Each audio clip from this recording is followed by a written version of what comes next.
بننے جا رہا ہے. اس نئے شہر کے اس ٹائم جو چیف ایگزیکٹو ہیں وہ ہمارے ساتھ ہیں اس اتھارٹی کے. ان سے بھی جانتے ہیں ابھی تھوڑی دیر میں کہ یہاں پر اور بہت کچھ کیا ہو رہا ہے. لیکن میں جو چیدہ باتیں آپ کے سامنے رکھ دوں کہ یہ ایک ایکو فرینڈلی, جو انوائرمنٹ فرینڈلی یہاں پر یہ جنگل لگایا جائے گا. 24,000 کنال کے اوپر لگایا جائے گا.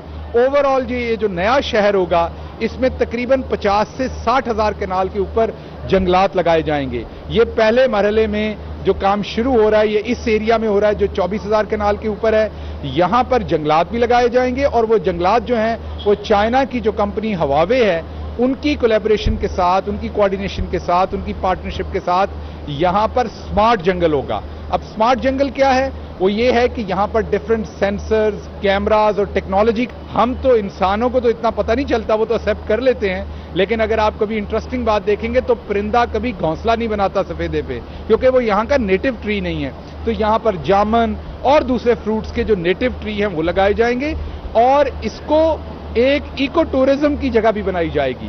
درمیان میں کیونکہ ریور ہے اس کے اندر کشتی رانی کے اور فشنگ کے اور بہت سارے ایسے مواقع لاہور کے شہریوں کو دیے جائیں گے تاکہ وہ یہاں پر آ کے اس جنگل میں نہ صرف جنگل کو انجوائے کر سکیں, یہاں کے کلین انوائرمنٹ کو انجوائے کر سکیں, بلکہ یہاں پر بٹر فلائیز کا پارک ہوگا, تتلیوں کا پارک ہوگا جہاں پر بچے آ کے تتلیوں سے محظوظ ہو سکیں گے. اس کے ساتھ ساتھ یہاں لائف سٹاک کے بھی فارمز ہوں گے. بچوں کو انٹروڈیوس کروایا جائے گا ڈفرینٹ جو میتھڈز, ٹیکنیکس یا ڈفرینٹ ایریاز ہیں لائف سٹاک کے اور ڈفرینٹ جانوروں کے ساتھ, ان کی بود و باش کے ساتھ. اسی طریقے سے یہاں پر بوٹانیکل گارڈنز بنیں گے. اسی طریقے سے میں نے کہا یہاں پہ فروٹ ٹریز لگیں گے, لوگ پکنک کے لیے آ سکیں گے. جیسے ڈفرینٹ یو ایس میں, یورپ میں آپ دیکھتے ہیں کہ شہروں کے قریب ایسے گارڈنز ہوتے ہیں, باغات ہوتے ہیں جہاں پر جا کے چھوٹے بچے اپنی مرضی سے فروٹس توڑ سکتے ہیں, فیملی پکنک کر سکتی ہے. اس کو ایک تقریباً 3 ارب کی کاسٹ آئے گی اور یہ کوشش کر رہے ہیں کہ یہ جو کاسٹ ہے یہ انشاءاللہ عوام کے پیسے کے اوپر نہ پڑے, بلکہ یہ جو پروجیکٹ ہے یہ اپنے اندر سے اس کو سسٹینیبل طریقے سے جو ریور راوی سٹی ہے یہی اپنے طریقے سے اس کو بیئر کرے اور یہ پیسہ جنریٹ کرے. اور پھر یہاں پر یہ ایکو فرینڈلی پاکستان کا سب سے بڑا جو سمارٹ جنگل ہے اور پہلا جنگل ہے جس میں سینسرز کے تھرو یہ بھی پتہ چلے گا پودا کس سپیڈ سے بڑھ رہا ہے, اس کے ساتھ سینسرز ہوں گے, پرندے کس طرح کے یہاں پر آ رہے ہیں, کون سے پرندے ہیں جو یہاں پر نہیں آ رہے, کون سے آ رہے ہیں. تو تمام ایکو فرینڈلی جو دنیا میں کہیں بھی سمارٹ اگر کوئی جنگل ہے وہ تمام قسم کی فیسلٹیز یہاں پر ہوں گی.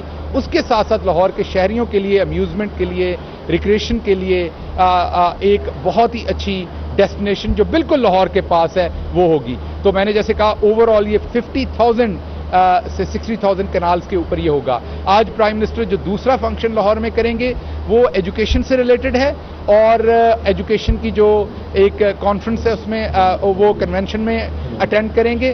بہت ساری اس میں چیزیں ہیں, جیسے آپ کو پتا ہے پنجاب گورنمنٹ 27,000 پرائمری اسکولوں کو اپ گریڈ کرنے جا رہی ہے. اسی طریقے سے 7 سے 8,000 اسکولوں میں ایوننگ کلاسز, انصاف ایوننگ اسکول شروع کیا جا رہا ہے تاکہ اگر بچوں کا اسکول ہے کسی گاؤں میں تو بچیوں کو شام میں 8ویں تک کی تعلیم وہاں دے دی جائے, وائس ورسا. اسی طریقے سے بچوں کو اگر بچیوں کا اسکول ہے دن میں تو شام میں بچوں کو 8ویں تک کی تعلیم وہاں پہ دی جا سکے.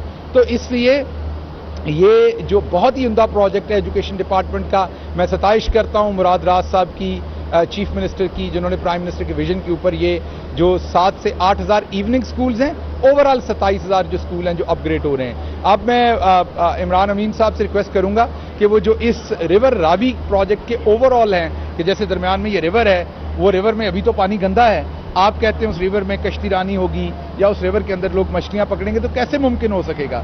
دوسرا, جنگلات تو یہاں کاٹ لیے جاتے ہیں, اکثر انکروچ کر لیتے ہیں, ان کو آپ کس طریقے سے بچا پائیں گے.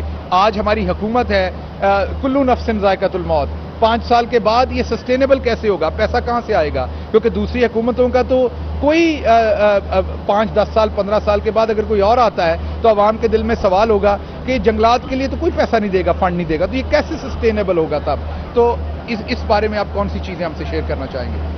روڈا کے بارے میں یہ میں بتا دوں کہ ہمارا جو سارا ماڈل ہے وہ پرائم منسٹر صاحب کے ویژن کے مطابق اس کو ہم نے انوائرمنٹلی سسٹینیبل تو رکھا ہے, جس طرح ابھی شہباز گل صاحب نے آپ کو بتایا. اس میں ہم نے 7 واٹر ٹریٹمنٹ پلانٹس اور ریور کے ساتھ 3 براجز. اس کو بنانے کا مقصد ہی یہ تھا کہ یہ پروجیکٹ جو ہے وہ انوائرمنٹلی سسٹینیبل ہو جائے اور واٹر کنزرویشن جو ایک کموڈٹی بن گئی ہے واٹر، وہ اس میں ڈیولپ کی جائے. تو انوائرمنٹل سسٹینیبلٹی اس طرف سے لا رہے ہیں. پھر امپورٹنٹ تھا کہ اس کو ہم جس طرح شہباز صاحب بتا رہے ہیں کہ فائنینشلی کس طرح سسٹینیبل کریں. ہر کمپوننٹ کے ساتھ ہم نے ریونیو جنریشن ایکٹیویٹی رکھی ہے. جیسے اگر آپ یہ دیکھ رہے ہیں اس جنگل کے ساتھ، تو یہ پہلے اس کو ایریا کی انکروچمنٹ کو ختم کروانا، وہاں کی ریفارسٹریشن کروانا. اس میں صفائی ڈیولپمنٹ کنسورشیم نے ہمارے ساتھ ہیلپ کی فائنینشلی، اور اس کے بعد ہم نے اس کے ساتھ ہی ایکو ٹورزم کے ریونیو جنریٹرز رکھے کہ جس سے یہاں کا بجٹ اورینٹڈ اس کی بجٹ جو ہوگی وہ پھر گورنمنٹ فیڈرل پروونشل گورنمنٹ سے نہیں ہوگی، یہ ساری اپنے ہی ماڈل سے اس کو سسٹین کیا جائے گا.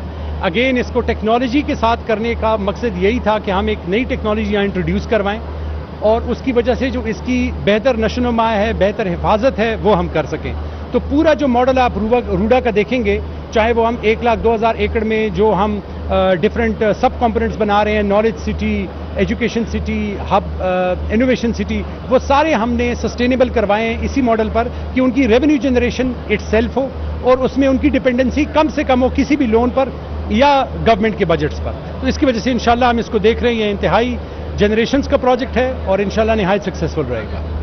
آخر پہ میں صرف یہ کہتا چلوں گا کہ آپ نے دیکھا ہوگا کہ پہلے اس شہر میں ایسے پروجیکٹ دیے جاتے تھے. یہ جنگل شاید 2 سال میں، 3 سال میں، 5 سال میں آپ کو اپنی اس ایگزیکٹ شکل میں نظر نہ آئے جو 20-25 سال کے بعد ایک بہت ہی گرون اپ ٹریز یہاں پہ، یا 15 سال کے بعد یا 10 سال کے بعد ہوں. تو جو حکمران اگلے الیکشن کا سوچتا ہے وہ کبھی ایسے پروجیکٹس پہ پیسے نہیں لگاتا، کیونکہ اسے پتا ہوتا ہے کہ اگلے الیکشن تک یہ شاید چیز اس طریقے سے تیار نہ ہو جس طریقے سے ایک میٹرو تیار ہو سکے، ایک اورنج تیار ہو سکے، اس میں سے کک بیکس بھی مل جائیں گے، پیسے بھی آپ کے اکاؤنٹس میں پہنچ جائیں گے. لیکن کیا وہ ہماری اگلی آنے والی نسلوں کے لیے سسٹینیبل ہوگا؟ نہیں ہوگا.